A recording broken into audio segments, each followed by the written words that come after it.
Why spend $60, sometimes even $90, on a bourbon that drinks like a $20 mistake?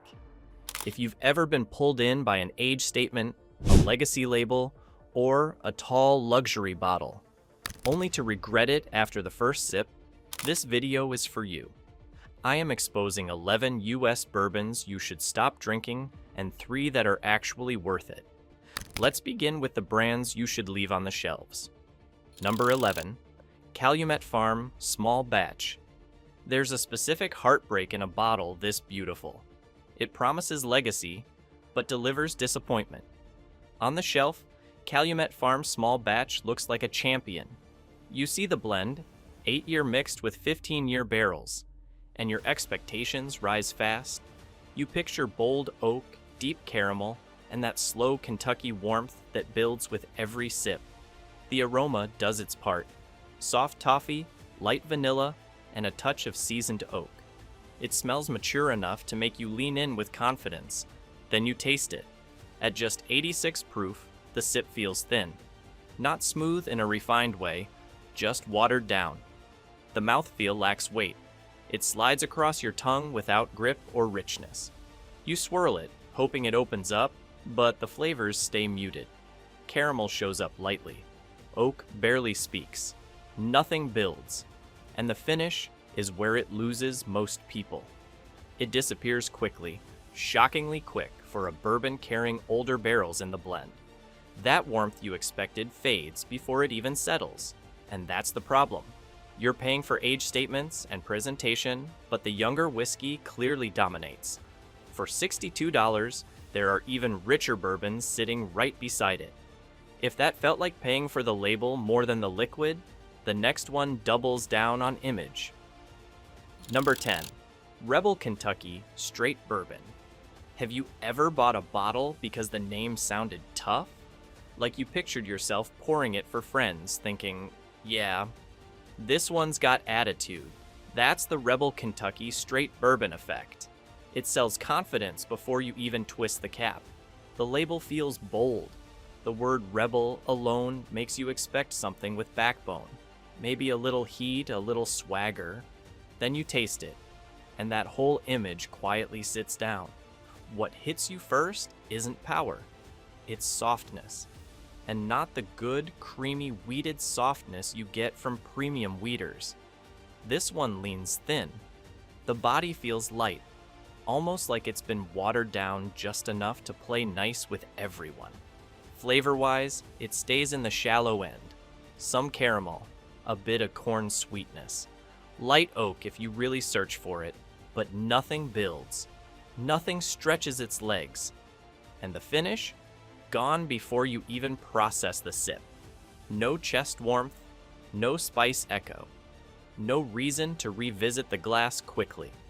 Nothing in the glass grabs your attention or makes you slow down to figure it out. While a bourbon here should carry some weight in the glass, this one feels light on its feet the whole way through.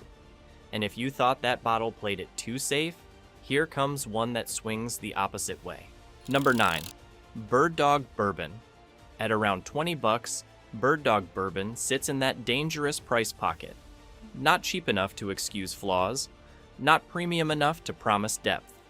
It's the kind of bottle you grab expecting decent value for the money. What follows in the glass feels far less confident than the label suggests. The flavor lands shallow. You catch faint caramel and a touch of oak, but they never build into anything structured. Instead, the profile feels scattered, like the notes show up separately, but never form a full conversation. Then comes that sharp alcohol edge, cutting across the palate before the bourbon finds its footing. Some pours even carry a slightly metallic, almost acetone-like aftertaste that lingers longer than you'd want. Visually, it doesn't help its case either. The color runs lighter than expected, hinting at a younger distillate that hasn't spent enough time developing real depth or barrel influence. That youth shows up in the experience as less complex and more raw. The label might say small batch or highlight an age number, but the sip doesn't back it up. It still drinks like standard lower tier whiskey, trying to sound fancier than it is. By the last sip, it feels built for mixing, not sipping. If you don't want to waste another dollar on overhyped bottles, pause and hit subscribe. Done? Okay, let's keep going. Number 8. Basil Hayden's. For a bourbon that carries itself like a seasoned veteran, this is such a disappointment. Basil Hayden's arrives with quiet confidence, tall bottle, minimalist label. That clean, upscale presence that suggests you're stepping into something refined. It feels curated, like the pour is meant to impress before the cork even pops. And the brand leans heavily into that image. Small batch positioning and heritage storytelling. A whole expanding lineup that tries to frame Basil Hayden's as a premium lane inside the Jim Beam portfolio. But the deeper you look, the more it starts feeling like the presentation is doing the heavy lifting. Because within that same Beam family are bottles built from similar mash bills that deliver far more proof, far more body, far more personality. Ones that feel like they were bottled to be experienced, not just displayed. Here, everything feels dialed back. Safe, controlled, almost cautious. Then you finally sit down with the glass and see if it lives up to that image. And that's when the gap between image and experience becomes clear. At 80 proof, it lands light, thinner than expected. A flicker of rye pepper shows up, followed by soft caramel and mild oak. But nothing builds. Easy to drink, yes, but unforgettable? Not even close. Once you see how packaging shapes expectations, you start wondering what happens when the story outgrows the whiskey. Number 7. Jefferson's Ocean. Most Voyage releases land between $70 and $90. Sometimes pushing past that depending on the edition. That immediately puts it in competition with barrel-proof expressions, age-stated single barrels, and limited releases from established distilleries. Now here's the problem. Jefferson's doesn't distill this whiskey. It's sourced bourbon, widely understood to come from Kentucky producers, then finished at sea. So you're already starting with a base liquid that wasn't created under Jefferson's control. Then comes the ocean aging experiment. Barrels travel on cargo ships for months, exposed to heat cycles, humidity swings, and constant motion. I know that sounds transformative.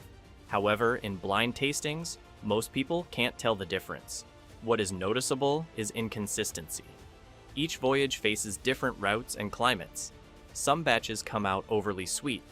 Others drift into dry, tannic bitterness from aggressive oak extraction. A few even pick up savory, almost briny notes that feel more distracting than complex. And when the proof sits in the mid-80s to low 90s on certain releases, the body doesn't always carry the intensity the price suggests. Step back and do the math. You are paying a premium price for sourced bourbon finished through an experiment, and that brings us to a bottle built almost entirely on experience, not in the glass, but everywhere else around it. Number 6. Hudson Baby Bourbon.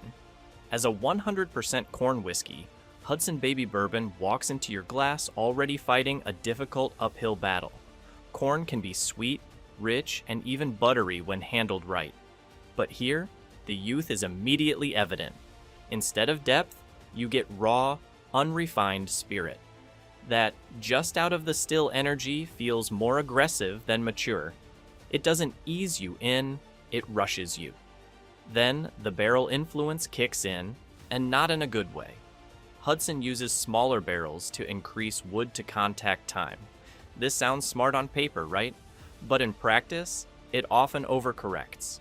The oak turns loud, dry, and slightly bitter. It tries to fake age instead of earning it, and your palate can easily tell the difference. Flavor-wise, it stays narrow. Heavy corn sweetness sits front and center, but it never evolves. There are no real layers or mid-palate development. Some pours even drift into odd territory. Think wet cardboard, glue notes, or syrupy corn. And here is the kicker. You are paying $45 to $60 for a tiny 350 milliliter bottle. It is half the size with a full price attitude. For that money, you could grab a mature 750 milliliters bourbon with real balance and complexity.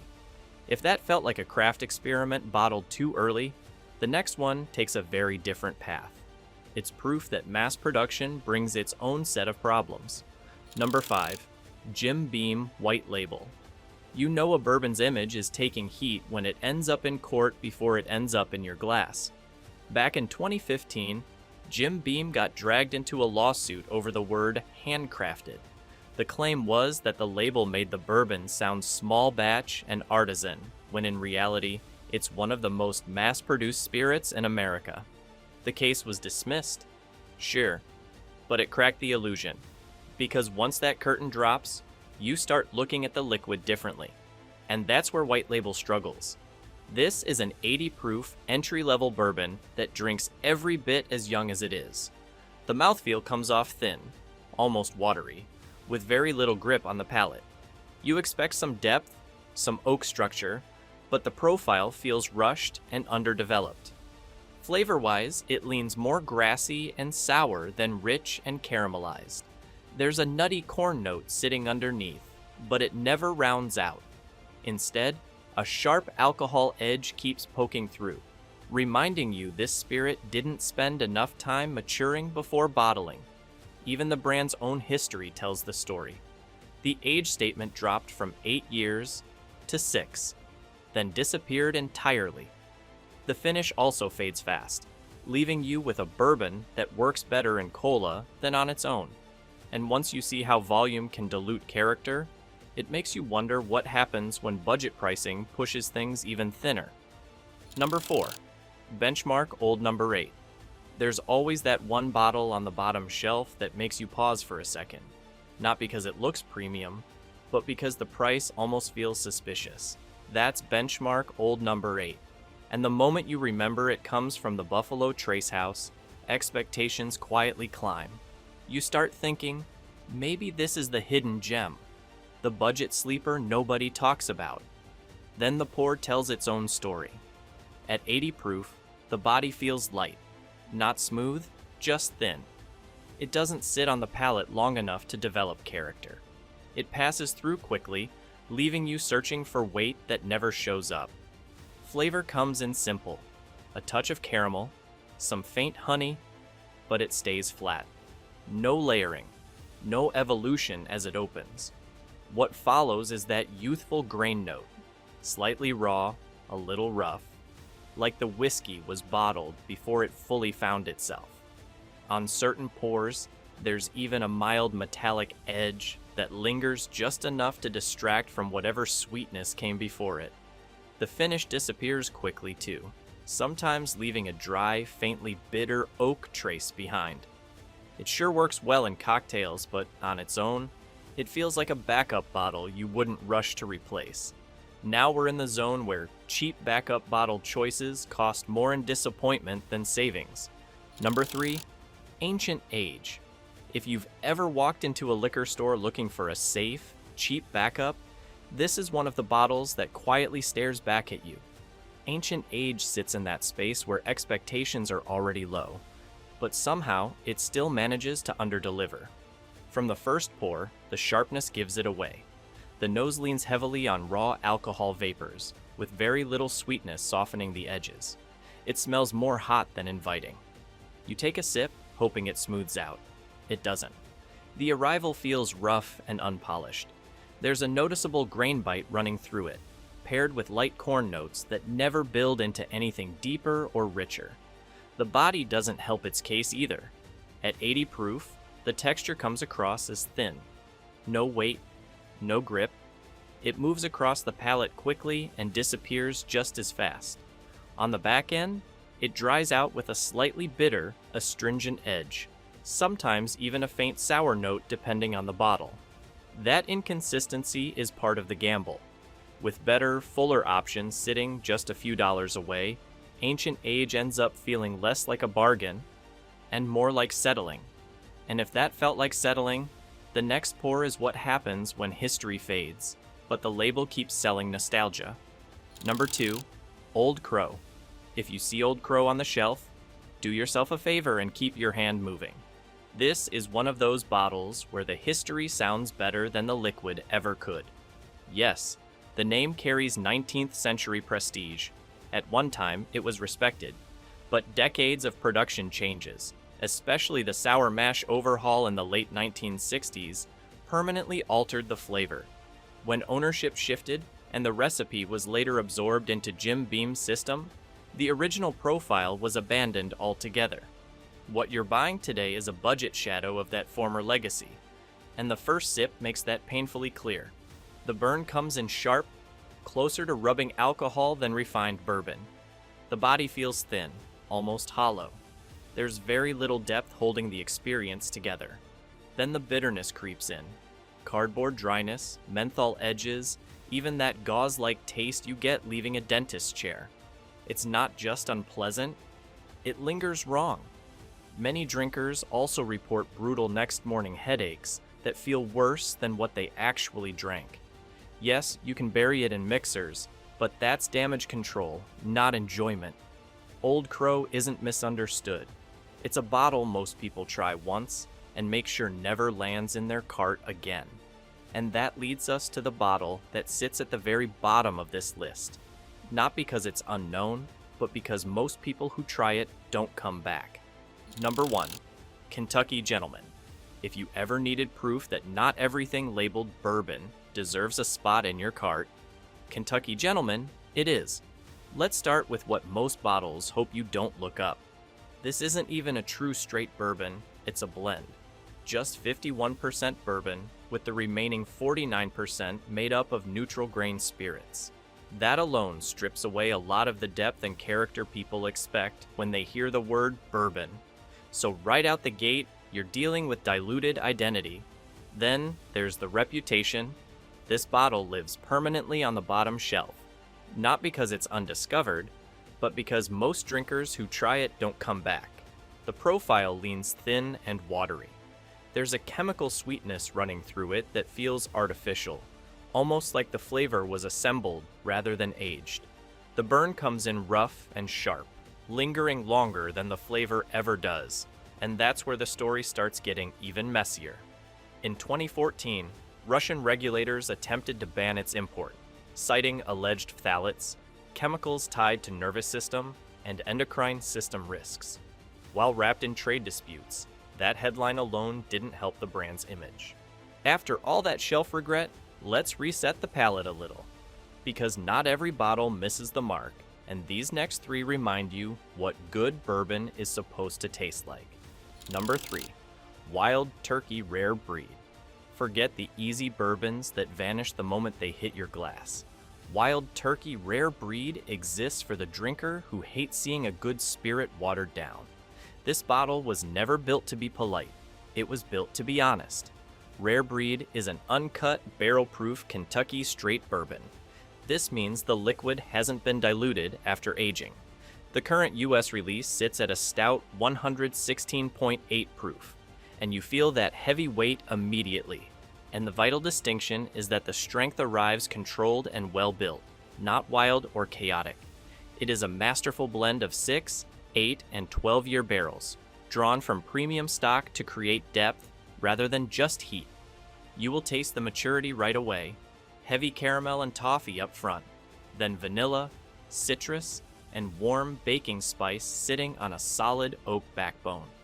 With 75% corn leading the mix, you get natural sweetness, while the rye brings the spice Wild Turkey is known for. The texture is what really sells it. It is full-bodied, stays on your palate, and lingers afterwards. The finish is long, warming, and spicy without turning bitter. Usually hovering around $50, Rare Breed lands in that rare zone where power, age, and price actually line up. If power and structure in the same glass surprised you, the next bottle proves you don't need barrel proof to command respect. Number 2, Old Granddad Bonded. The first sip tells you everything you need to know about Old Granddad Bonded. It lands bold, not aggressive, just confident. Then the caramel comes in first, quickly chased by vanilla and a firm rye spice that wakes up the palate. Then it deepens to cocoa, toasted hazelnut, and a touch of toffee sweetness, sitting beneath the spice so it never tips into bitterness. The finish stays warm and steady, the kind that lingers long enough to remind you this is a 100 proof pour built with purpose. And that structure isn't accidental. This is a bottled in bond bourbon, meaning it follows the strict 1897 standard. It comes from a single distillery in a single season, aged at least 4 years, and bottled at exactly 100 proof. It's not watered down or padded out with blends. What you're tasting is fully regulated, properly verified whiskey from start to finish. The mash bill carries its weight: 63% corn for sweetness, 27% rye for spice, and 10% malted barley for balance. That high rye content is what gives it that spicy backbone, separating it from softer, sweeter bourbons in the same range. What makes Old Granddad Bonded special is how complete it feels without asking premium money.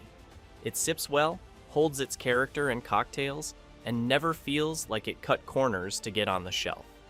And that brings us to the pour that quietly balances price, proof, and character so well. It ends up outperforming bottles twice its cost. Number 1. Four Roses Single Barrel. The moment Four Roses Single Barrel hits your palate, you understand why people stop experimenting once they find it. This bottle opens rich but controlled. You get ripe pear, dark cherry, and soft plum notes that you usually don't expect from a bourbon. Then the rye spice builds underneath. It is steady and elegant, never sharp. Vanilla and cocoa follow, rounding out the sip without flattening the experience. The finish is long, smooth, and polished. It is the kind of pour that makes you pause before reaching for the glass again. A big part of that balance comes from the specific recipe. This bottle uses the OBSV formula: 60% corn, 35% rye, and 5% malted barley. This high rye structure brings complexity without turning harsh. Bottled at 100 proof and aged roughly 7 to 9 years, it carries maturity and strength in equal measure. Unlike small batch blends, this is a true single barrel. Every bottle comes from one individual barrel. That means deeper character and less flavor dilution. This attention to detail is why it took home World's Best at the 2024 World Whiskies Awards. You drink this neat to slow down, and it quietly becomes the bottle you measure all others against. So that's where the bourbon shelf stands. Some bottles you sip, and some you seriously sidestep. But here's the twist. The same disappointment hiding in whiskey is sitting in your coffee aisle too. Watch my next video: 11 coffee brands you should stop drinking, and 3 that are safe before your next grocery run makes the choice for you.